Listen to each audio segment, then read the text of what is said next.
Welcome back to the MM Cast. I am your host, Alex Kessler, here from Strixhaven with my co-host and co-student or professor. Are we professors or student? Ben Bateman. Speak for yourself, man.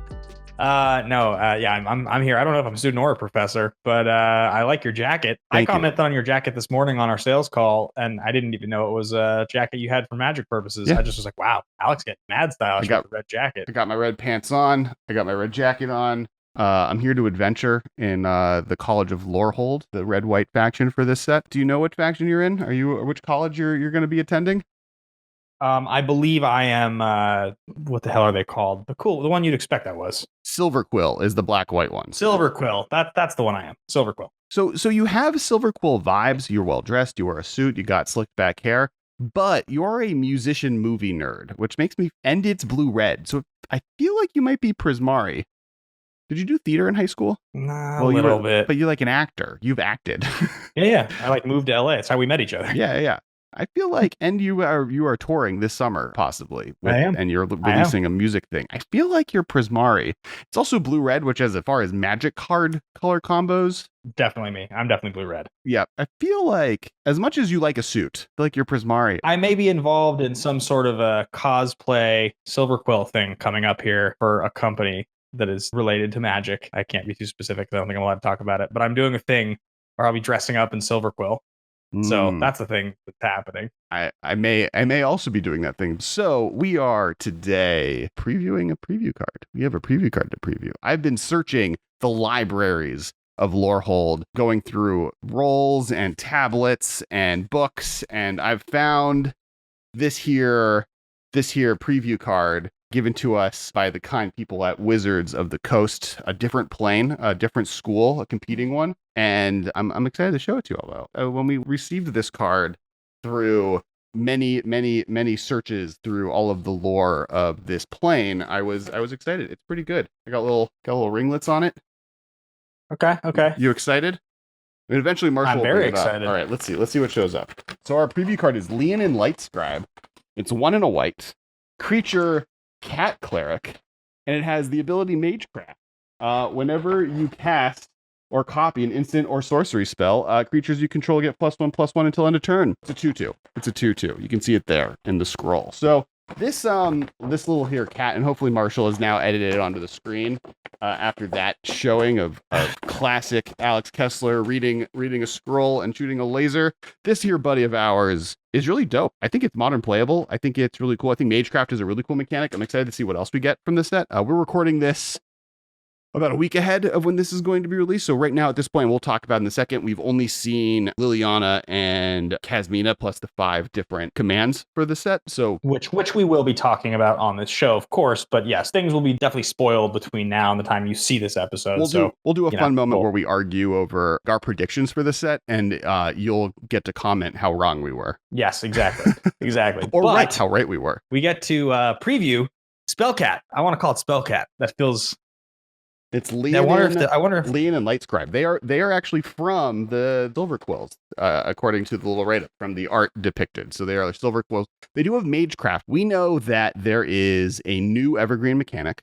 We don't know what it's called yet. And we know that there are factions. And classically, when there have been factions, those factions have mechanics associated with them. And we also know that Magecraft, currently, we've seen it only on a black card and a white card. Now, it feels weird that a school about wizards that you go to has an ability called Magecraft that would only be in Silver Quill. And I believe in the little email we got kind of explaining this card is this isn't watermarked with the faction, which means that Magecraft likely isn't associated only with Silver Quill. So if you go to old sets like, and this is stuff that the world knows already because you're all in the future. But if you go to like any of the Ravnica sets, if a card had the word evolve on it, it was a Simic card, regardless of if it was gold or not. So to me, this means it had that watermark or not yet a guild symbol. That's what it was called. But what's cool, it's kind of fixed prowess, right? Like that's one of the reasons I think it could be the evergreen mechanic is like prowess was evergreen for a while, and then they kind of removed it from evergreen status because it was too limited. It was too specific. The fact that like this creature gets +1/+1 whenever you cast an instant or sorcery card, there wasn't that much design space for it. Where Magecraft can be anything. It could be anytime you cast an instant, sorcery, or copy a spell, Target player mills a card. It could just be prowess. It could be all like this one. All creatures get +1/+1. So I think there's a lot of really cool things that this card can be. I think if that is the evergreen mechanic, which it does feel like a mechanic, they could easily make evergreen. As it is something that we have seen, prowess being something that we're talking about now. Prowess has shown up in at least 3 colors. I mean, I know definitely white, red, and blue. Has prowess ever shown up on a black or a green card? I'm sure mixed color, but like a mono green or a mono black card doesn't come to mind. I feel like it has. It's a Jeskai thing. It feels like a Well, Jeskai it's from the thing. Jeskai tribe, right? So Yeah, originally was but then from Jeskai. Oh, it was only on those 3 colors. It was never on black nor green. Yeah, it makes sense. So, but it is the kind of thing where I could see if prowess wants to stay as a Jeskai mechanic, then because Magecraft is just whenever you copy or cast an instant or sorcery, a thing happens, right? Mhm. It's not a non-creature spell +1/+1. That is specifically prowess, which is like your thing's growing because you cast spells. If this is just sort of a random trigger that refers to instants and sorceries, that doesn't seem like something that would be in green, I guess. But at the same time, for new players, it's a fun and easy thing to pay attention to. Like it's something that over the years as a Magic player, you get pretty used to cards like that. And something they did with Eldraine, right, was they established that each color has its own established primary mage, right? There's Druid, Shaman, Wizard, Warlock, and Cleric. So I think Magecraft could, and this is something we know now. So let's get beyond. Let's talk about does this card see modern play? And I think giving +1/+1 to all creatures, like one thing I like immediately thought of was just Lingering Souls with this card, right? Or like this and Young Pyromancer as your 2/2 drops, and then just a bunch of good removal spells seems really dope. Yeah. So on our card here, what happens when you Magecraft on this one? +1/+1 to all creatures you control. Okay, so that's perfect with the Young Pyro creature. Right. That does feel so much more like Monastery Mentor has always been a problem as a card, as cool as it is, because it costs 3, so it doesn't scale as well, right? Like you don't really want to play that card as the 3-drop, because if you play Young Pyro on turn 2 and then you play your Monastery Mentor on turn 3, you really want to be able to cast a spell. So it's like if you have 2 of these things and you cast Young Pyro on turn 2, and maybe you have a free spell, maybe you have I don't know, like a Gut Shot. Yeah, I was trying to think if there's a better one, but yeah, sure. Let's say you have a Gut Shot, and you get your creature out of it. So then the next turn, you can play your Spellcat, and you can also have mana open for a spell to then plus up your thing and make another one. It scales better to have even in less like Perfect Neverland. Just saying, on turn 2 I play what's it called? On turn 3 I play this plus Fatal Push my opponent's creature that's blocking. I get a token. My Young Pyromancer gets him for 3. On turn 4 I now bolt them. / do another spell that does something, Thoughtseize, then bolt them, and now I get 2 tokens. The first token is now a 2/3. The Young Pyromancer is now a 4/3, and this is now a 4/4. And they all swing in. And I do 4, 8, 9, 10, 11 damage plus this. So at that point, on turn 4, I've done 16 damage, right? And that's just that's not Magic Christmas Land. That's playing 2 2-drops and 2 1-drop spells.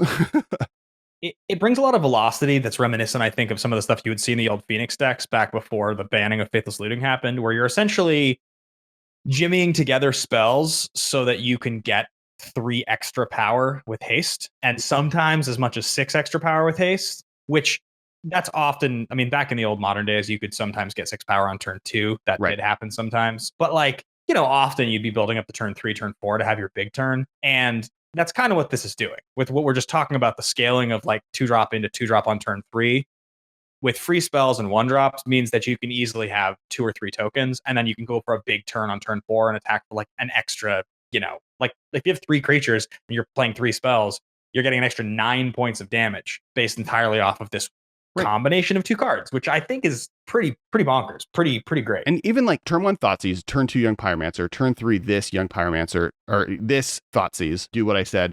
Turn 4 Lingering Souls. Sorry, turn 4 Lingering Souls. You get 2 tokens, you get another token from Young Pyromancer, you swing for a bunch of damage, and then on the next turn you flash back Lingering Souls. Like, that's a lot of card advantage for not doing a lot of work.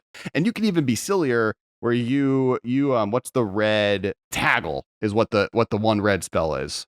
Yeah. And something merchant, maybe you haggle in discarding Lingering Souls, and then play Lingering Souls on turn 4, and you now have a big army. This like really like benefits. It kind of brings back those modern Pyromancer decks, which I think is really cool.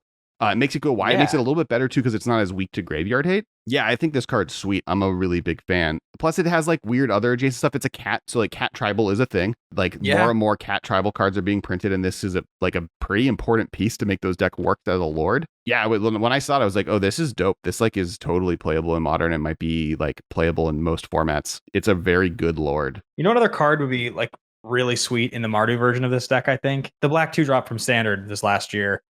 Sacrifice 2 creatures when you tap it. Black, sack creature. Priest of the Forgotten Gods. Yes. That card alongside the like Lingering Souls package with Young Pyron. This sounds real sweet. Yeah. That sounds like you'd play 2 of those in this deck easy, and like they would just be your value talent to go. So if you going wide didn't work necessarily, you could just outvalue them.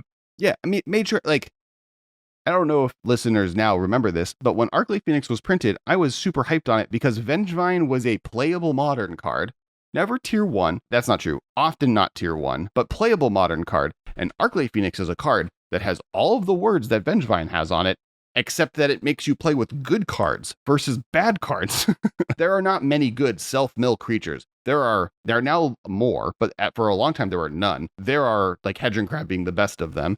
And there are a ton of great discard effects and spells you want to play. This has that same issue where it's like, there are just a ton of good spells. Like this just in like a deck that has Young Pyromancer in this and generically good Thought Seizes and Lightning Bolts can deal 16 damage on turn 4 while they were Thought Seizing their opponent through that experience. Like that's often going to win you the game. This card's sweet. I'm super hyped. And I was really glad that as a Lorehold student, I was able to jump into the discovery of going through our ancient libraries to find this fellow student also lost in a scroll, magically put into one. I'm glad we were able to preview it. Thank you, Wizards of the Coast, for sending me the clues to find him in our ancient tombs on campus. Ben's like, there's so much flavor here, I can't handle it. I may be giving him hives. I was having a scratch. Yeah, my flavor itch just now. It went off on my back. So, anything else on this preview card before we get to the next part of the conversation I want to jump into? No, I think it's really sweet. I think once again we were given something awesome by Wizards, and we're super thankful for it. Like you just said, I'm just stoked. I'm just super duper stoked about this set. I think it's gonna be really fun. Before we continue, make sure to like and subscribe. Hit that like button because that's how I'm able to get the energy to find cards like this and like to put on outfits. It's hot in here and I'm wearing a full leather jacket with red pants so that you guys can't see me bleed, and your likes and subscribing help us accomplish these tasks. Also, we do content like this. If you're new here, every day we'll probably have new videos. There's a bunch of new videos about this set coming out this week. Plus, we have the Commander stream we do every Monday night, 7:30 p.m. That is also live here, that lives here. So we release a Commander video every night on Monday night, and we stream it live ahead of that. So definitely check that out. This has been a production of Time Traveler Media, sending podcasts into the future.